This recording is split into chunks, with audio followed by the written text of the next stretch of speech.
wonder if I'm Wonder gonna if get I'm a gonna get a. copyright issue, because of using that.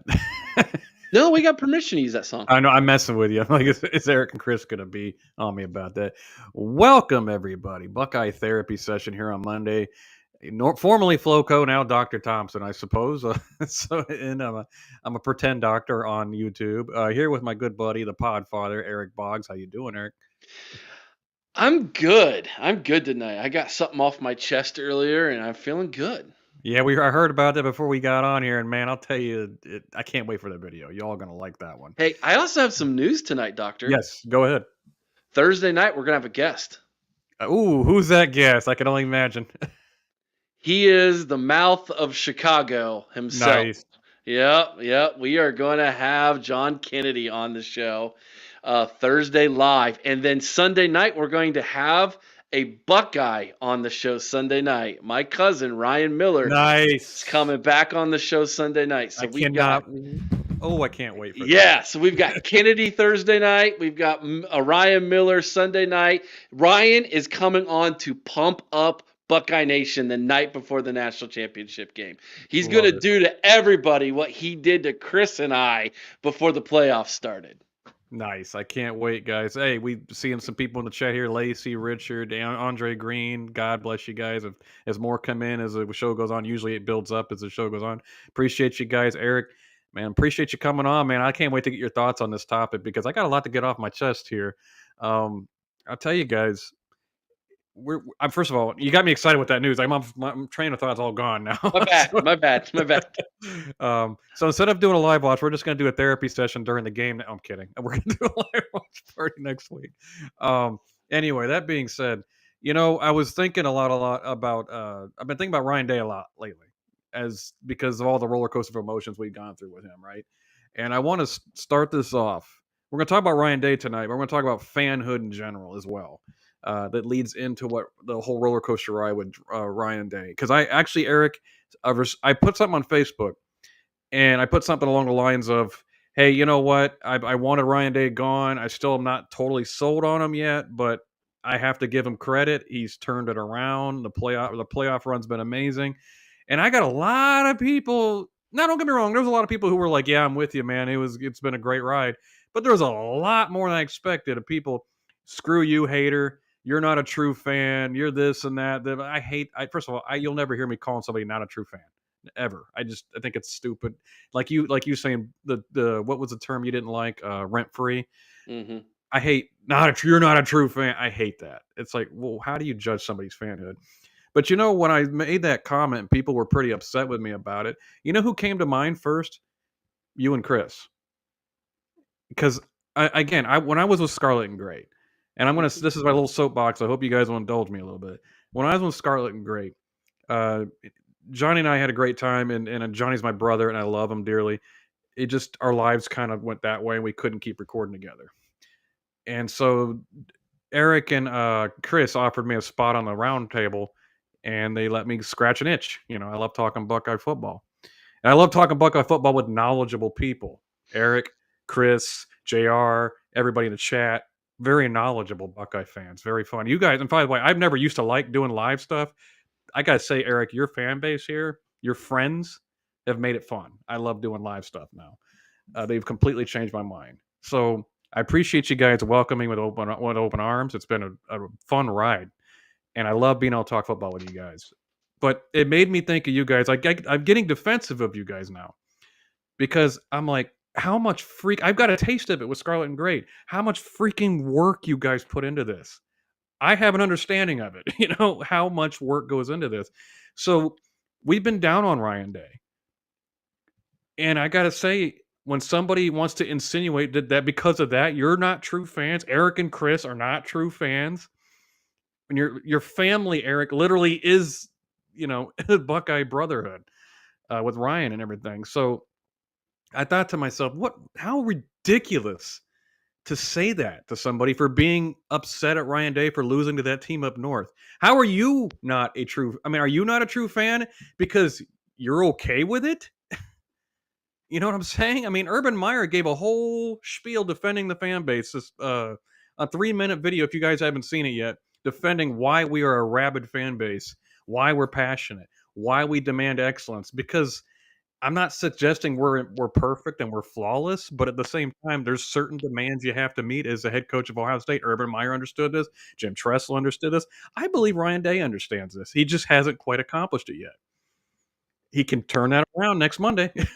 But I got to be honest with you, Eric. I appreciate you letting me be on this network. You guys do so much work. It just made me think: how could they call guys like you? I mean, they're doing it. They're doing it to me, but we have you and I, we and Eric, Chris all had the same thought. How can they call? How do you feel when people say that about you and Chris when you guys like are like look at the evidence about your fanhood? Yeah. So I think and you're really getting to something that I've put some thought into, and that I was going to address big time in the off season. And we still might do that. Put a video together where we talk about the different fans in the fan base. One of the fans that are in the fan base are, I call them Karen fans. Sorry if there's any Karens out there. Okay, I apologize for that. But they feel like it is their job to like be like the security of the fan base, Mm-hmm. and like point out things in the fan base that they don't feel are to their personal standards. Mm-hmm. And one of them is, you're not allowed to be negative to the team or to Ryan Day or the coaching staff. By the way, being negative is a relative term.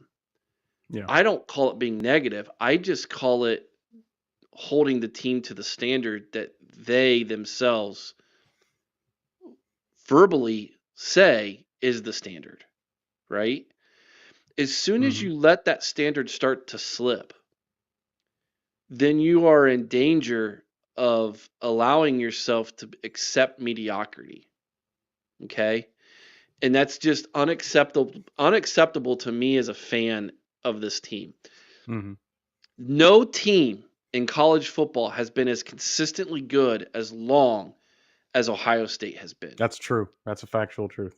Yeah, you're right. It's statistically factual. And I think the reason is because of the fan base. I agree. That's a big reason. Like Urban said, you don't see half-filled shoe. You know, even for playing Western Michigan, that shoe is sold out. Yeah. Yeah. So having those high standards is a part of who we are. Mm-hmm. And some people just don't understand that. You know, they're also typically the same people who celebrate participation ribbons. Yeah. Right? Jimmy's 9th place in the race. Good job, Jimmy.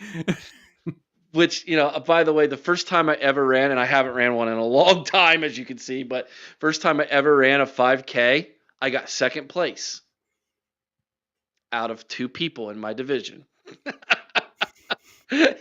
So someone said, "What are you gonna do with your second place trophy?" I'm like, "Well, I ain't putting that one on the mantle. I'll tell you that much, right?" Like, but that's kind of the mindset some people have, right? And that's not the mindset we have here in Buckeye Nation. We just don't.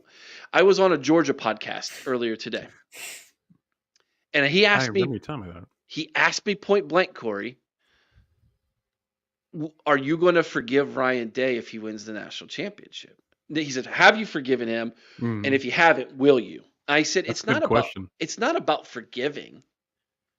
It's not. Like, I like Ryan Day as a person. I think he's phenomenal. Things he does for Children's Hospital and mental health. Harry Miller, the freedom. He may have saved Harry Miller's life. Yeah. Yes. Harry Miller has said such, right?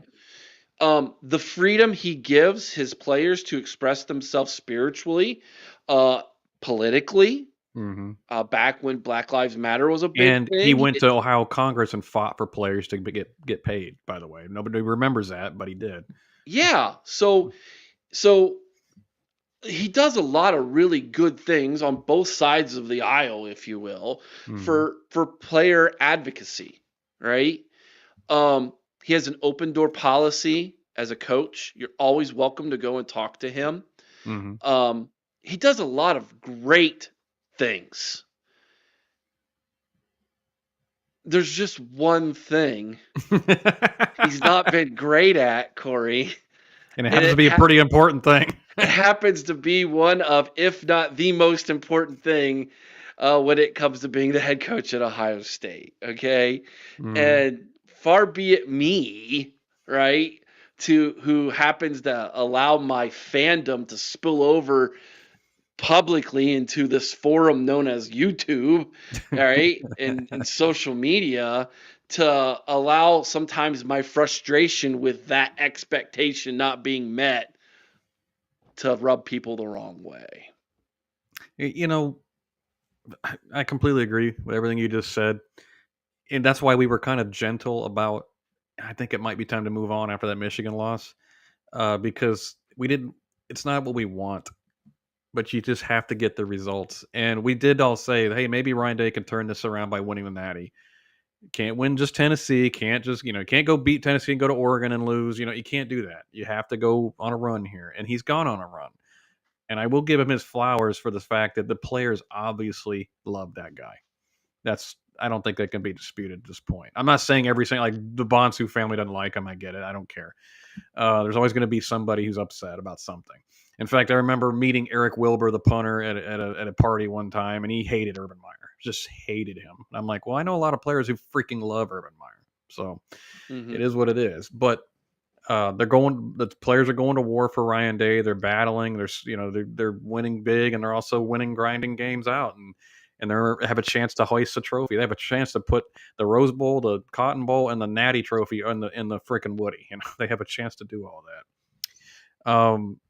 And I think giving Ryan Day his credit for turning it around is important, because if you're going to say, hey, you need to do better, and then he does better, you have to give him credit for doing better as well. But he still has to finish the job. Don't get me wrong. It's not over. And while I think we'll beat Notre Dame, this is why they play the games, right? Nobody thought Notre Dame would even be in this position. So I don't know what that's why I hate the whole real fan comment. It's just like, nobody can tell me. This is the faith comment here. Eric, me and Chris came on here and we said, I don't have faith on Ryan Day to make a run in the playoffs right now, because that was such an embarrassing, horrible loss to that team up north. And anybody says, well, if you didn't have, you should have had faith. Why? I don't have blind faith in life on things.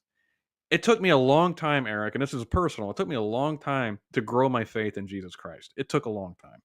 It took me a long time to have the faith in somebody like Elisa or, friends and whatnot to let them in close. It took me a long time on that kind of thing. That's a personal problem. It could be a whole other podcast for a psychology episode. But that being said, I'm not going to have blind faith in something I have no control over, or have no, I don't have any insight into the Woody and what they're doing. All I see is the result on the field. That's the only thing I can go off of. And the result on the field was, you're 10-2 at the time. You're 10-2. You're not going to the Big Ten title game. You didn't beat the team up north in their most vulnerable year in 5 years. And I have no reason to believe you have a terrible record against the top 5. I have no reason to believe you're going to go on a run in the playoffs. And he is proving me wrong at the moment. Now he's 6-6 all time against the top 5, and he's 13-8 all time against the top 10. Eric, saying all that, Eric, has your opinion on Day changed at all, or are you pleasantly surprised? Ooh. Just hit you with one, didn't I? Yeah.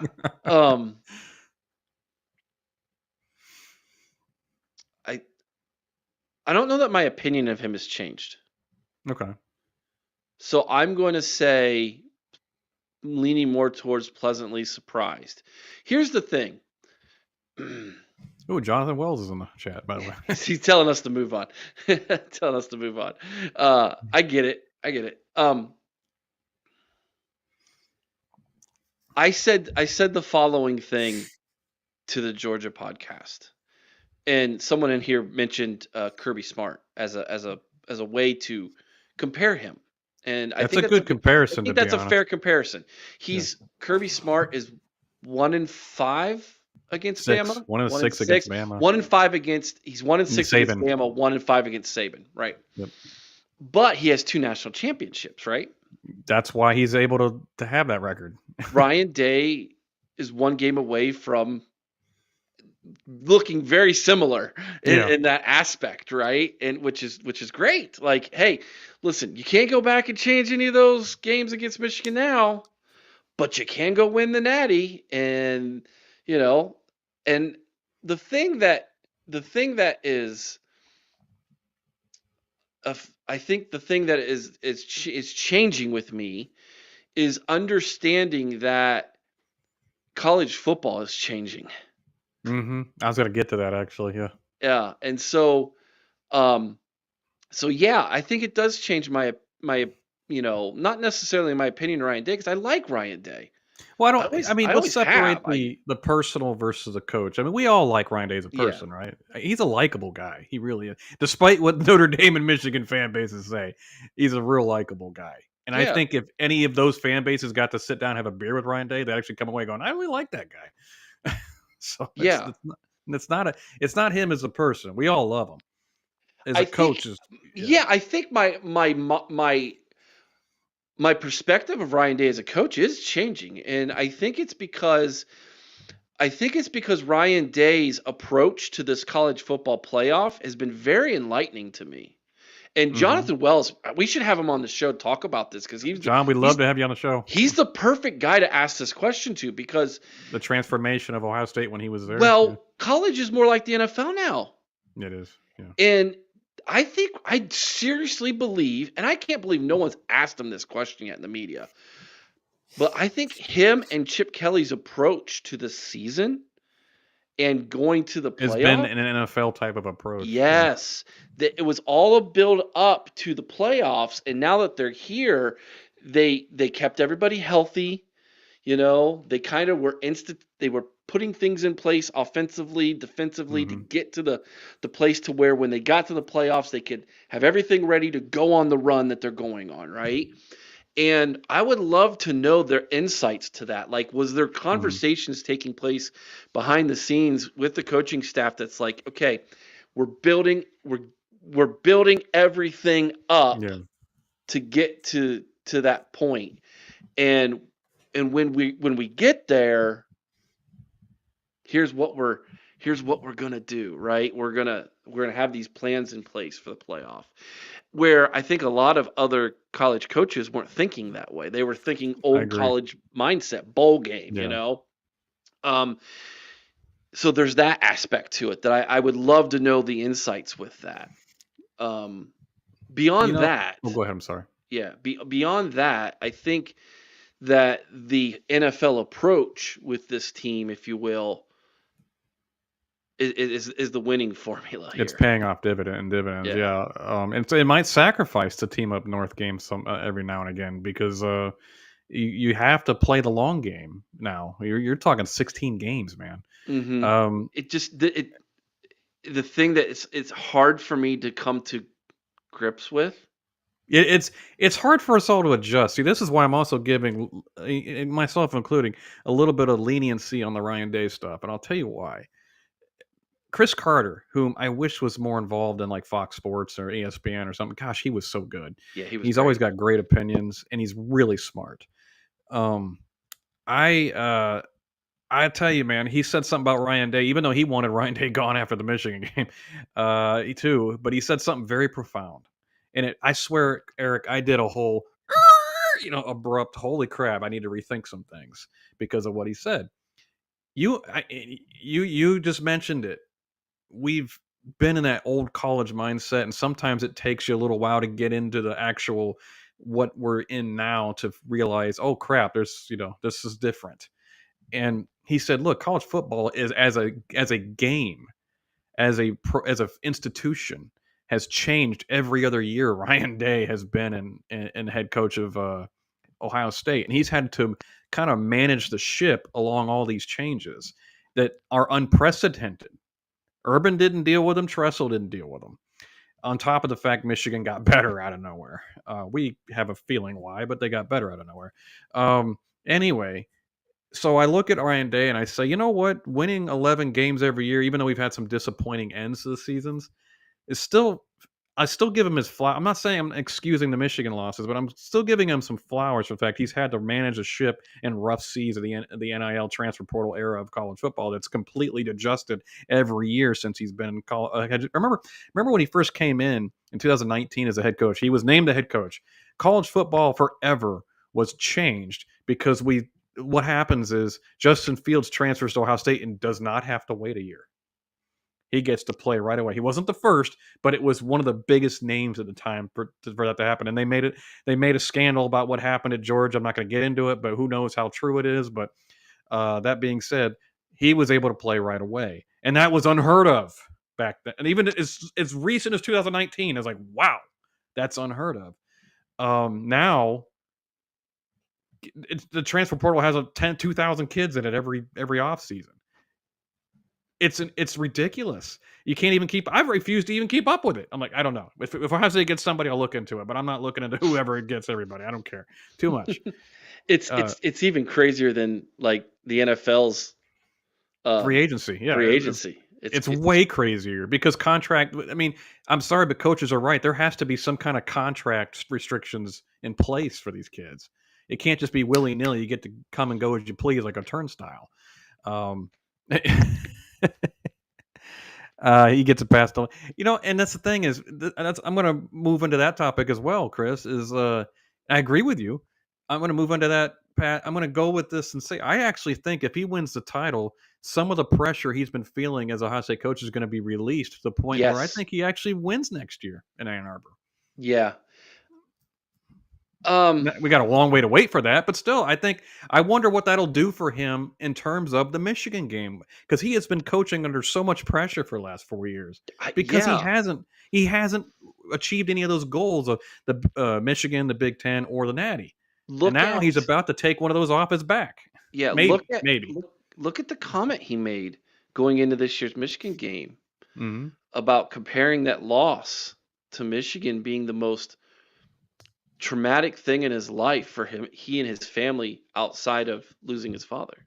Yeah, That tells you how big it was for him. Like, and that's why I feel like he meant it because I can tell you right now about my dad who just passed. I can't even barely talk about it without damn near crying.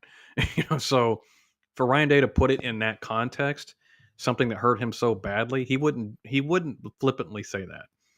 yeah. And Mark Walt, this is a great comment, man. Maybe he had a good plan for a 17 game season. Yeah, it's what you were just saying. I really think he did. Like, I think we're seeing that play out in front of our eyes. That very thing. Mm-hmm. The thing that is unique Mm-hmm. about what you just said about the pressure, right? Yeah. If the pressure's off, maybe he coaches that game differently. Yeah. Maybe he's not as uptight. Maybe he goes into that game being like, "Hey, let's play loose and fancy free and because the players are going to follow the lead that the coaching staff has, Yep. And I hate comparing Ryan Day to Jim Harbaugh, but there is a comparison to be made there. Jim Harbaugh was 0-5.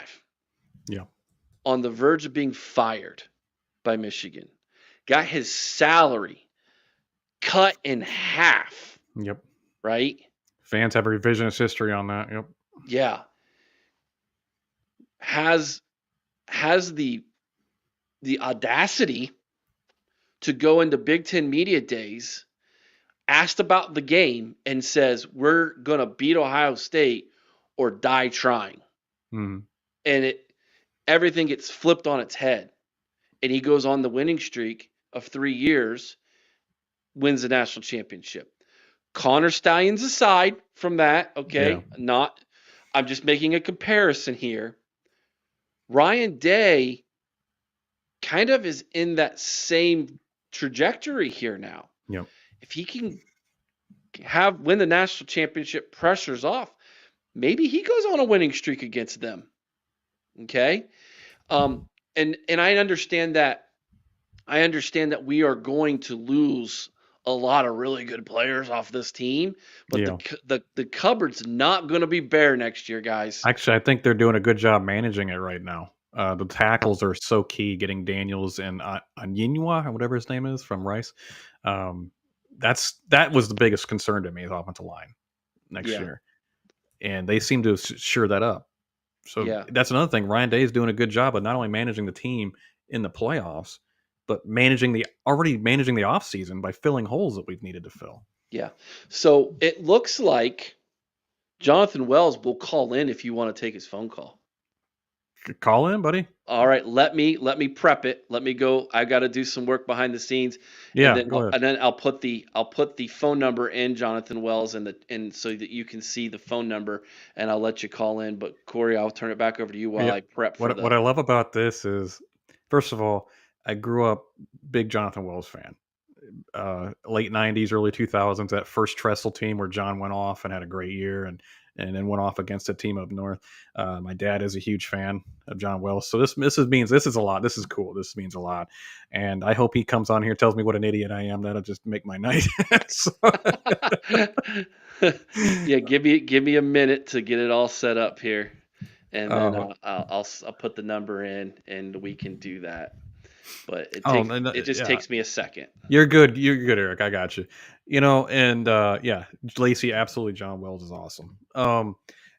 I've been just having a lot of. This is why I'm even talking about this tonight, because it's been such a mind blowing turnaround that when people talk about, well, I had faith the whole time. Well, yeah, you had blind faith. There was nothing you saw that was going to come down the pike. Thank you for calling Collins Studios host and call screener line. Please enter your show or meeting number and press pound. We were going to go on this run. There was nothing there. So let's enter your 6-digit PIN number. But I can appreciate, though, it's not wrong Welcome, to have host. that faith. You are now in the host room and can manage your callers from the Collins Studio web interface. Faith in the player. We always had the faith in the players, remind you. We never once doubted the players. Never once did you hear us say, well, we don't have the tools to get it done. No. The players are Chris is right. Who wasn't a Jonathan Wells fan? Absolutely. But nobody will ever tell me that they knew it was going to happen. I mean, Vengeance Rising, you're the only one who predicted. I'll give you that. I'd love to know what you were thinking, if it was just faith or if it was just you saw something. I don't know. I will say this though, I never saw it because after the TT2 end game, I just didn't think the coaching staff had it in them. So I keep rehashing that, but now we see what's going on, and I don't even know what to say about it anymore, because it's like, okay, you blew out Tennessee. Wow, that was a pleasant surprise. Then you blew out Oregon. What? And then you beat Tech. I mean, by that time we all thought we would beat Texas, but we all said the path to go forward in this playoff was the hardest path of anybody in college football. And Ryan Day did not have a great big game record. So the fact that he's completely flipping the script, I'm sorry, is not something that you could say you saw evidence of. There's okay to have that attitude. All right. We got him on. Let's bring him on, man. Let's go, John. All right, Jonathan, you're on with us, brother. What's up, fellas? How y'all doing? Doing great now you're here, buddy. Good. Let's talk about it, man. What we doing? So here's my question for you, Jonathan, and I feel like you're an expert and you can educate us. Please. I believe Ryan Day's approach to this college football playoff has been more NFL-like than any other coach in college football. And maybe you can let us in on some insights as to what the approach is comparable to what maybe college was like, and maybe why that is a benefit for Ohio State and why they're going on the run they are. I don't think it's really about Ryan Day's approach. I think it's about where college football is right now.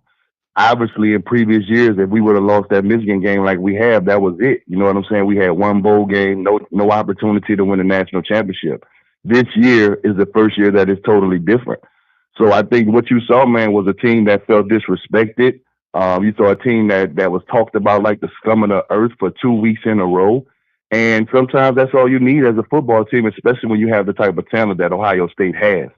I think that they just done a phenomenal job of blocking out the outside noise, outside of the Woody Hayes, continuing to work hard, and they got hot at the right time. And I just think everything is lining up, and I think the Michigan loss really fueled these guys.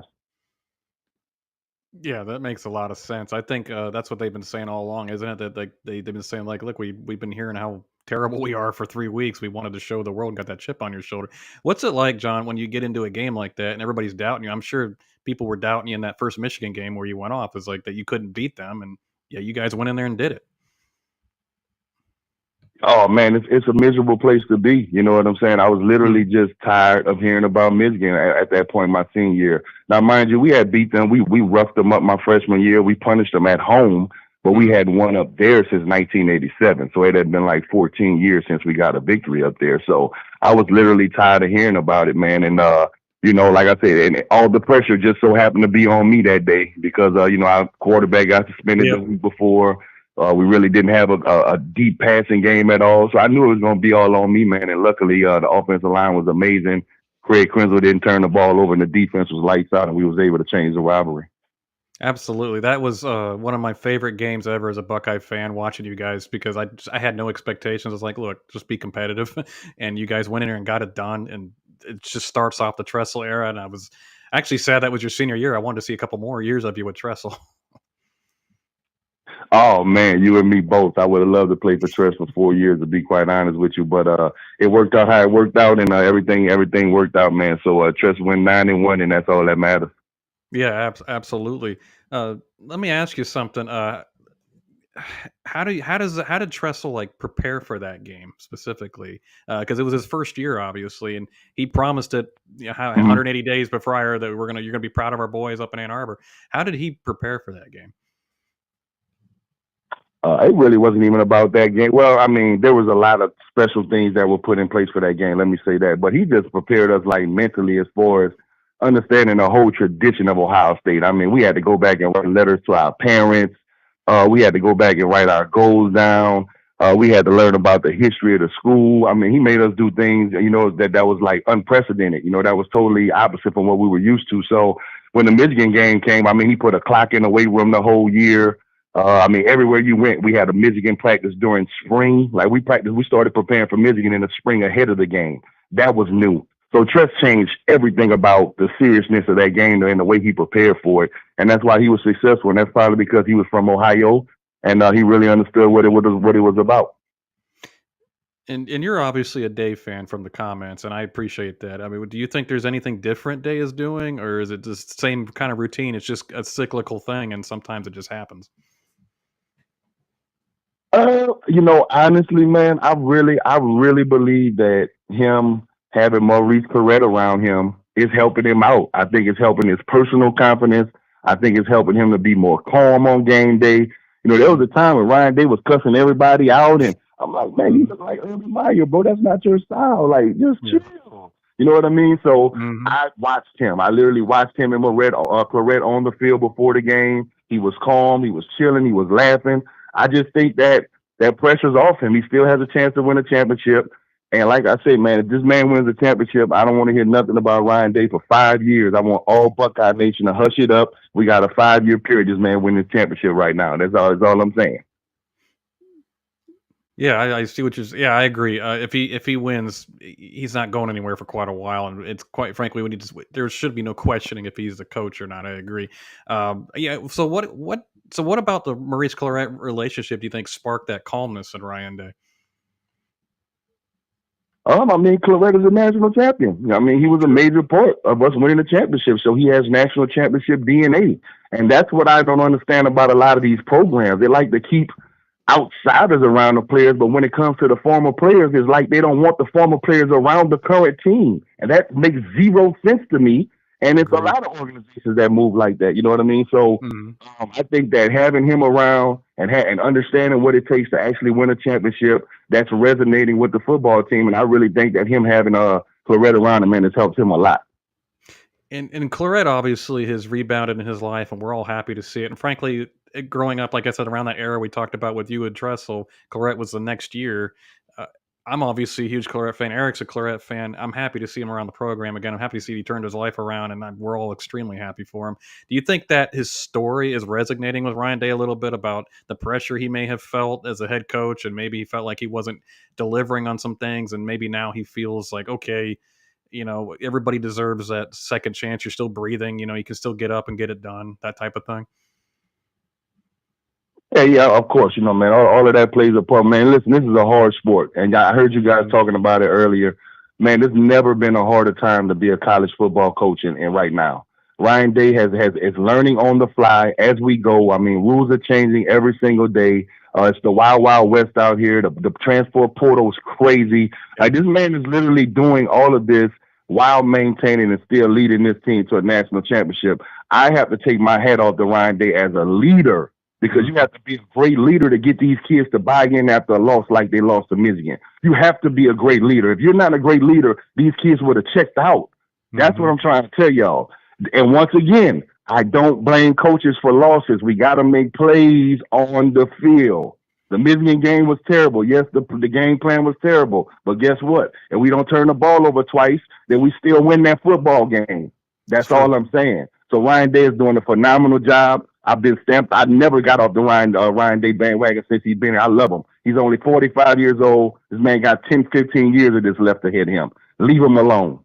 Hey, I don't know about y'all. I'm listening to Jonathan Wells. I'm now on the bandwagon of Jonathan Wells. Because I'm not arguing there with a former great. Did I see Jonathan? I told you until somebody tell me Nick Saban coming off the bench, I don't want to hear nothing about Ryan Day. That's it. Hey, Jonathan, did I see you were at the Cotton Bowl, right? Man, I went viral, man. My video got about 300,000 views on the interception. Nice. Check me out on. Yeah, we went crazy in that thing. You already know it. Yeah, I know it. Dude, give me your take of what it was like in person, and I've got a serious question for you after that. Okay. Man, in person, man, it's like football is, man, it's just so emotional, bro. I mean, we literally went from being mad as hell, nervous as hell with them having the ball on the 1 yard line to pure joy 2 minutes later. That's the beautiful thing about this sport. I mean, I was literally mad as hell. Like, you mean to tell me we're really about to have to go to overtime with these people? I'm like, what are we doing? Boom. Next time, now we clowning. That's the beautiful thing about the sport of football, man. It was nothing like being inside of it. If you haven't seen that video, go check that out. It was crazy. It's a great video. All right, so here's my serious question. It's not really, but it's gonna. We had a debate last night on the most impactful defensive plays in Ohio State history. We all decided that Maurice Claret's strip was a defensive play, even though we were on offense when the play started. And then you have what took place, the play you just mentioned with Jack Sawyer. Which one was, in your mind, which one of those two plays was a historical, more impactful defensive play? Man, both great plays, but I'm definitely going with Jack Sawyer. You talking about a strip sack, 80-yard touchdown to close the game out? Yeah, ain't nothing messing with that. Yeah, I mean, Maurice definitely he definitely took the momentum back when he got that ball back for sure. We're not taking nothing away from that. But a strip sack with them people going in to score. Nah, ain't nothing messing with that. Jack Sawyer definitely got the best play. All right. As a former great running back and one of the top 10 running backs in Houston Texans football history, I did look that up, by the way. Okay.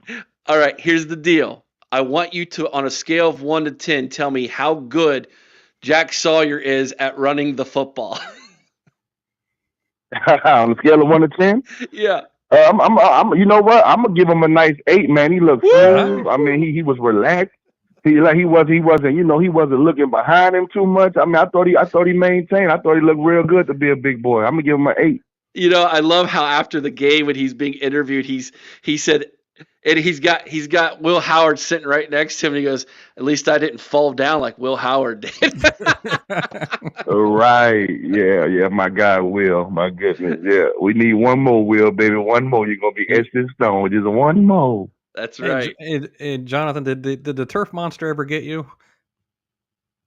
Oh, absolutely. Yeah. That's part of the deal. Yeah. The turf monster definitely got me a couple times. I couldn't remember any play specifically. I was like, I bet every running back's had a story. Because I literally ran over like 2 safeties against Illinois, and then all I had to do was I'd have been like a 50-yard touchdown, but I tripped. Yeah, it was like a 25-yard run instead. What is a player thinking when that happens in the moment? Like, oh my gosh, there's a touchdown going away. Yeah, I can't say it right now. Yeah. I get it. I won't say it right now. I got you completely, man. Oh my gosh, this is a treat. I appreciate all the memories and things like that with this. Yeah, I think this is why I love impact and comments from former players that have played the game. I never played the game, obviously, so I'm just speculating. But when Chris Carter said that, like we talked about how the game has changed every other year Ryan Day's been a coach, it really got me thinking. And the things you're saying here get me thinking as well about his leadership as a coach, keeping that team together. Obviously, those guys love him. You clearly love him. So obviously, and I love the fact he does have former players around. What other programs are not doing that? I mean, I don't. I'm just asking sincerely. I don't know. I know we've been doing that. Tressel, he's bringing Tressel back and everybody. Well, that's probably a misquote. They do it. They just select who they want to have around. Let me put it that way. They handpick. They because everybody can't come back. You understand what I'm saying? Mm-hmm. So they literally leave the access to the guys for the guys who are in the NFL right now. I guess that's the better way to put it. You know what I'm saying? I gotcha. So it's like kind of like an MVP or VIP type thing. Gotcha. So correct. I mean, yeah, we've seen it on the spring games where, like, in the regular games where it's just flooded with former Ohio State players, and I love seeing that because you guys have won some big games, man. It's great to have you around the program with the new ones coming in, and also guys like yourself who can teach the youngins about how important it is to be an Ohio State player. Absolutely. Well, they do a good job. I'll take that back. But like I said, that was maybe that was something else I got going on here in Houston. Oh, I gotcha. No problem. Oh, yeah. My goodness. Well, Eric, you got anything to add? Well, whenever we have a former player on from I'll say the Tressel era, but Jonathan was also Cooper era as well. Yep. And and let me ask you this question, Jonathan.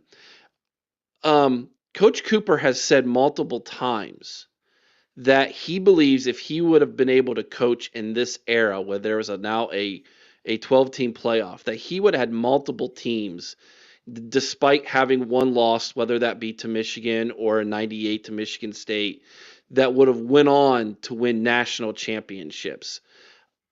Do you agree with that? Mm-hmm. With that, and is that something that we should take into account? He definitely had a bunch of teams that would have had an opportunity to go on and win a national championship. Now, do we know that they would have went ahead and finished the deal? You know what I'm saying? I don't know. But yeah, he definitely stayed with top 5 teams, top 5 talent, put out some of the greatest talent in the NFL during his tenure at Ohio State. So Coach Coop did some great things, man. Unfortunately, the guys let him down against Michigan. That's the way I look at it. Okay. Do you feel Cooper emphasized the game as well as any other coach? I mean, probably not as well as Tressel. Tressel was like all over that game, but do you? So you say the guys let him down? You don't think the coaching staff has any like, I don't know how to put it. Does it have any sway in it? It's really mostly about the players. I mean, obviously coaches instill the confidence. I think everything comes from the top, to be quite honest with you. But, like I said, me as a player, I just feel like we just got to make plays. We can't be undefeated going into that game and then get to the Michigan game and then don't make no plays. You know what I'm saying? That's my only problem with that. I think, what year did you get to Ohio State? Was it 98? 98, yes. Okay, I remember that. That was a good team, man. That was a really good team. 98 was a good team. We were number one for the first 10 weeks in the season. We were number one, and obviously we had that blunder. So yeah, that cost me a potential national championship right there. Still sick about it. Yeah. It'd been nice if there was at least a 4-team or an 8 or 12-team playoff back then. Where you guys could have. I kind of like what Colin Cowherd said. I'd like to get your thoughts on this. Actually, is like I think college teams are finally being allowed to grow, allowed to get better as the season goes on, and it's not one blip and your season's done. Like the 2015 Ohio State team is like we all know they would have competed for a title, but they had one blip, and all of a sudden they're playing in the Fiesta Bowl in a game that's kind of like I don't want to say meaningless. It's never meaningless, but it's not as important as the playoff, obviously. Yeah. Nah.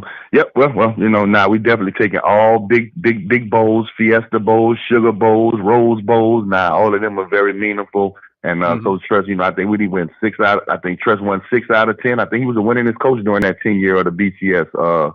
Coach Tress won 6 out of 10. So now we take all credit for that. Oh yeah, we should. Absolutely, man. Oh man, this has been sweet. Eric, you got anything last words there? Because I think we're getting long in the show here. Yeah, no, I appreciate you calling in, Jonathan. Man, you're the real deal. I tell you what, we're gonna if you can do video someday, we'll bring you on a Sunday night on our roundtable. We'll do a video and let you interact with the fans if you're game with that, man. Yeah, that sounds perfect. Let's do it. All right, my man. Thanks for calling in, brother. All right, man. Appreciate y'all. Go Bucks, man. Go One Bucks. more to Go go. Bucks. All right. Well, so I'm officially geeked out. So. I'm glad you are, man. I'm glad you are, dude. That's what's good about this technology, dude. You just he's in the chat and he's like, I'll call in. I'll talk to you guys. Well, as much as I bring him up, I love my dad. I connect a lot of these players to the memories of my dad because our thing on Saturdays was watching Buckeye football. And man, me and Dad, we loved us some John Wells for sure. Even during a hard first year with Tressel, we loved us John Wells. So having him come on and talk to us is just such a freaking treat. And John, thank you so much for calling in, buddy. It's been amazing to talk to you. So if I'm not mistaken, Vengeance Rising asked if he could call in. Are you still with us, Vengeance? If so, I'd like an explanation of what his thoughts were to Tennessee because he was confident, remember, that we were going to blow him out, and none of us were confident. Yeah, so if you want to call in, Vengeance, I left the line open for you to call in if you want to. If you need to call in, let's see. Nope, that's not it. I was trying to run. Oh, there he is. Yep, Vengeance is here. Okay. So if you need the number, brother, I can put it back in there for you if you need it. Yeah, we do a couple minutes here, and then we're getting. I usually try to stick it under an hour about the show, but we'll do a couple. I'm really just interested in his explanation, and then maybe we can make this the second call-in. Now that takes money, but the second call-in show of the week all of a sudden. But nah, man, I'm sorry. I still got goosebumps, man. That's wow, Johnny. I'm glad that was. That was a treat. was cool for you. A $2 holler for Bobby Mack. How many times has everyone watched the Texas game? 3 times now. 3? I'm on 2. Yep. I'm on 2. I'm trying to get a better feel for it because you watch it without emotion makes it a lot easier to see things. Obviously, I watched the Oregon game 3 times, and then we jumped into Texas, and I've watched it twice. I'll probably hit Texas again. I might go back and rewatch the Notre Dame games too, to just get myself ready. Yeah, I think it's good. On paper, it feels like it should be a blowout. Yeah. All right, Vengeance, what's up, buddy? Hey, hello. How are you? How you guys doing? We're doing good. We're having an impromptu call-in show tonight, man. Yeah. Hey! I want to tell you something, man. You guys got an awesome show, man. The commentary and I've been hanging out with you guys during the parties and everything, and excellent, man. I appreciate it. Okay, because I'm unable to watch the games where I'm at, so I appreciate it. Oh, thanks for joining us, man. I'm glad we're your choice there.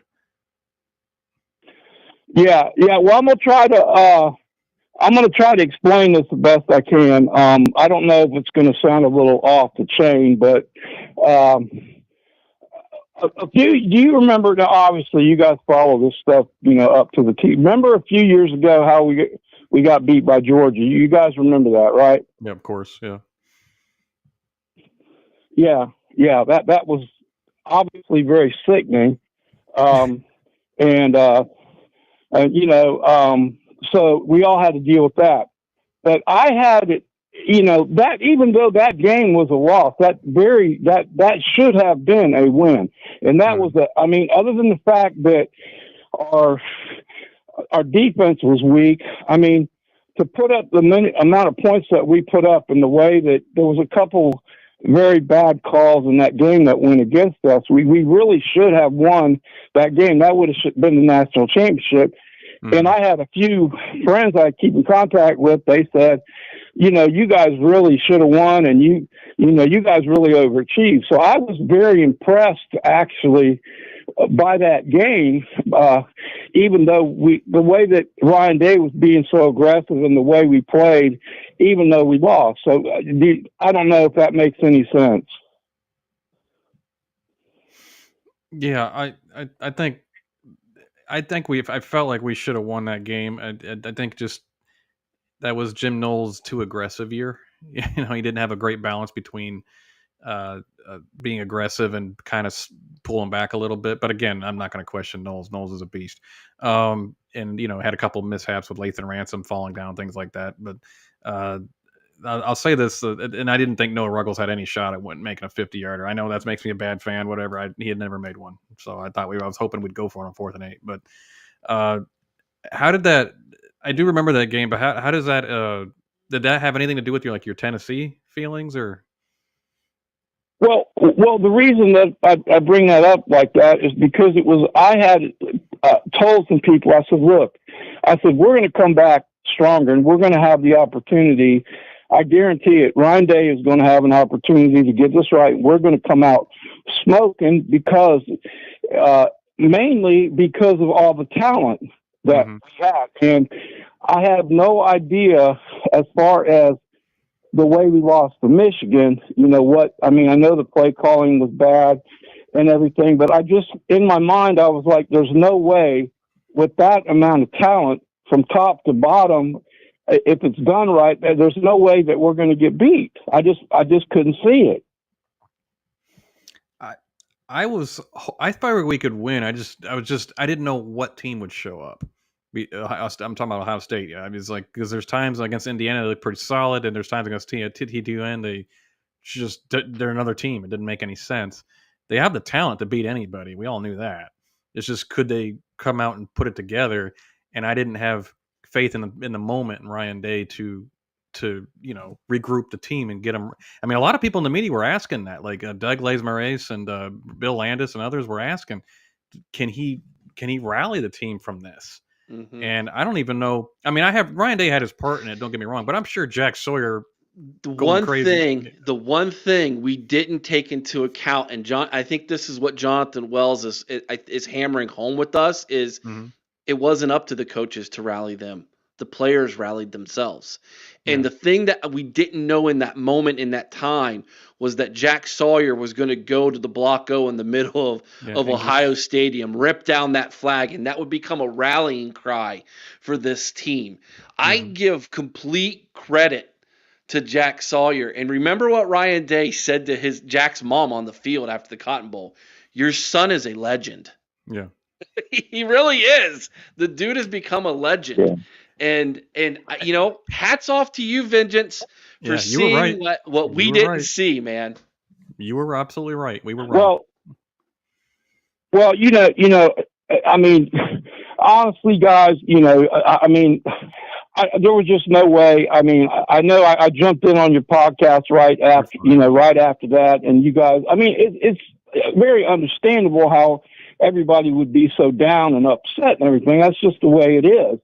But we obviously all hate Michigan. I'm from Columbus, dude. I can tell you all about it. So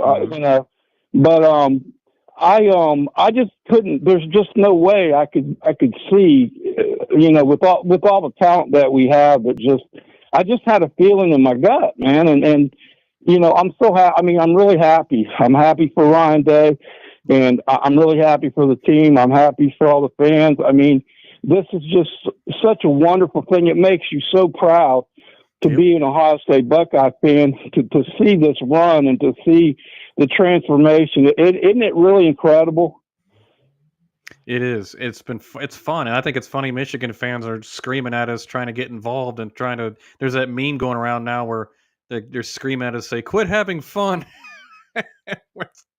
I was telling a guy tonight, a Michigan fan, you'll always know that you lost to Michigan. I was like, "Yep, if we win the Natty, we're going to be installing the Rose Bowl trophy, the Cotton Bowl trophy, and the Natty trophy into the freaking Woody, and you can claim 13-10 all you want." You know, it's like, great, you got bragging rights, congrats, you got us. But we just went on a run for the history of college football.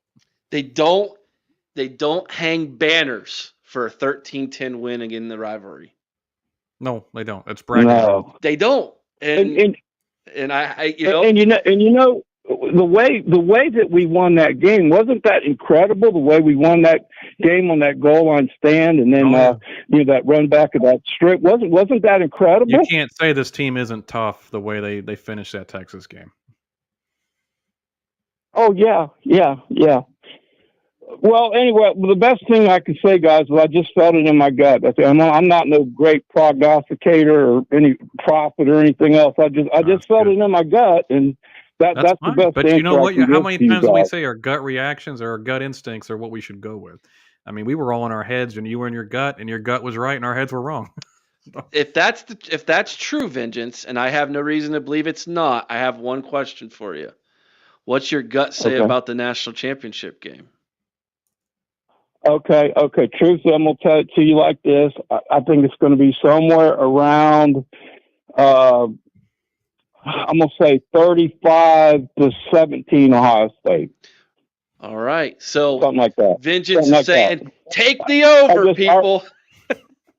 Our offense is too much, brother. Our offense is too much. They're on a high right now. They're on a roll. They're pumped up, intensified to the max. Our defense is kicking, you know what. Mm-hmm. Dude, it's over with. Go down to Atlanta, dude. Go down to Atlanta.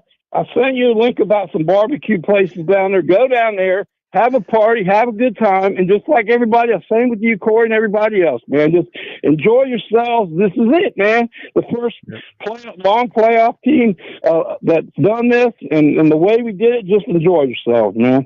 We keep vindicating these new playoff systems. That's like our tradition now. Yes. Yep.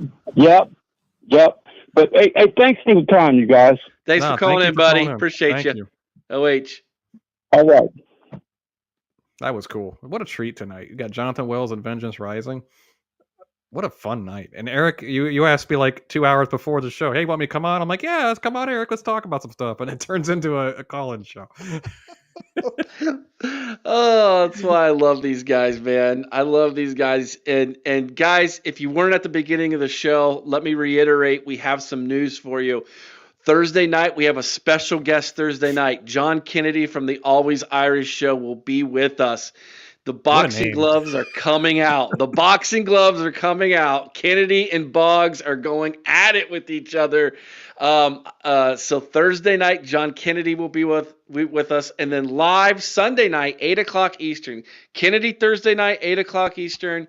Sunday night, 8 o'clock Eastern. Former Buckeye, 2nd and 7 president Ryan Miller will be back with us before the championship game. 24 hours before the championship game, Ryan Miller is going to be with us. Will Buck says, Eric, are you going to Atlanta? I don't know yet. If I am, if Carl gets tickets, I'm going with him, man. I will be going with them, and then Cory and Chris will take care of the show with Ryan Sunday evening. If not, I'll be here. If not, I will be here. But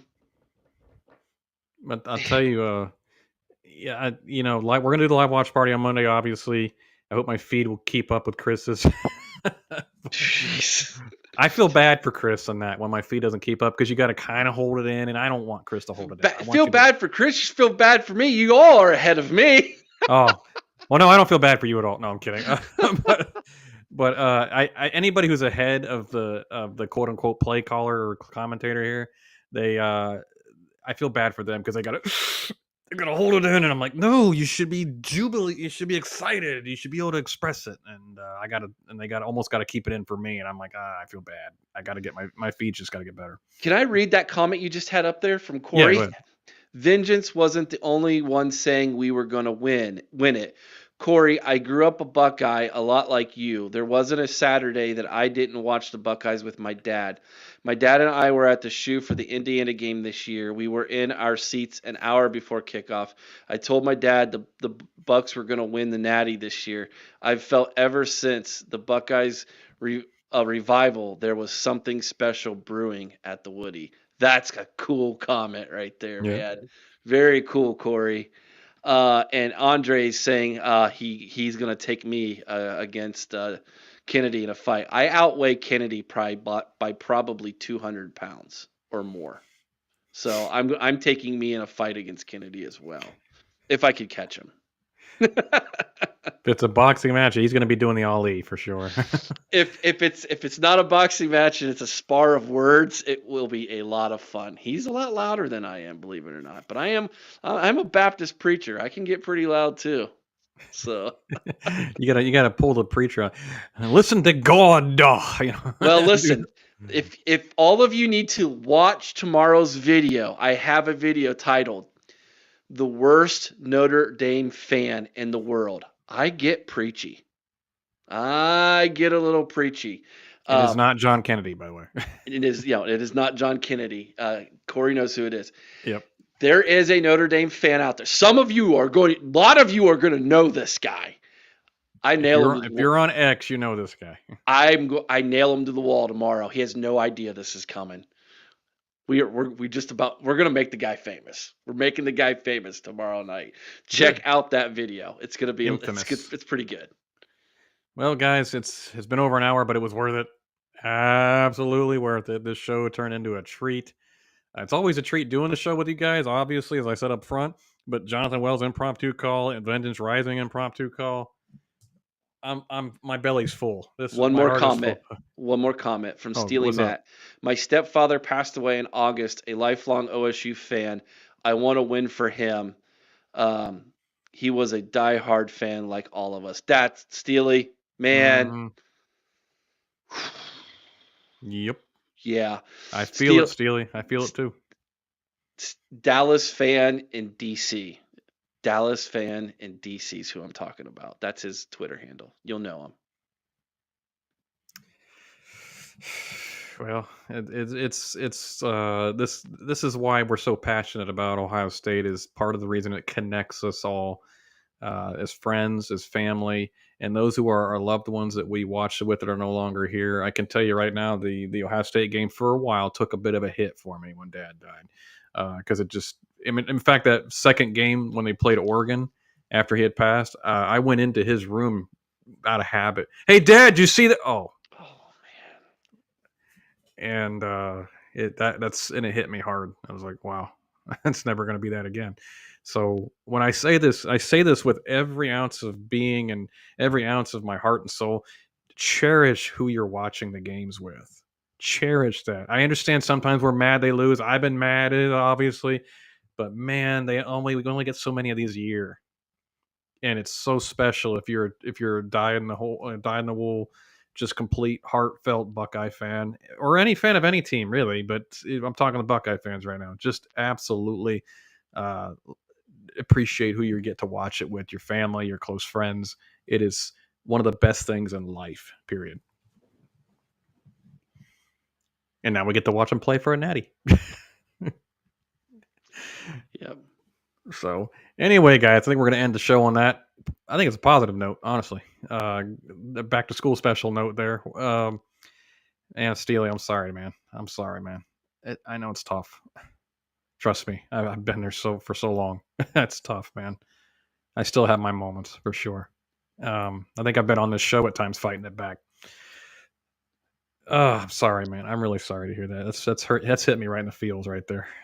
Yeah. But God bless you guys. We're gonna end the show on a positive note. I appreciate you all. I appreciate the open arms you guys have brought me in this year. I can't wait to keep working with Eric and Chris and help out any way I can because, gosh, they work so friggin' hard. If I've said a million times because they deserve that credit. God bless you guys as always. Just enjoy this week. Build up anticipation of the title week. They got the call-in show with John Kennedy. They got Ryan Miller coming on the Sunday Roundtable. Then we got the live watch party. I hope, Eric, for your sake, I hope you're at the game. I'd love for you to join us, but I hope you're at the game. Hey, I'm a winner either way. Yeah, there you go. We're winners to have you, but I don't want to take that experience from you, obviously. So, anyways, guys, as always, goodbye, God bless, and go Bucks. Eric, send it out. OH! Ayo! Go Bucks!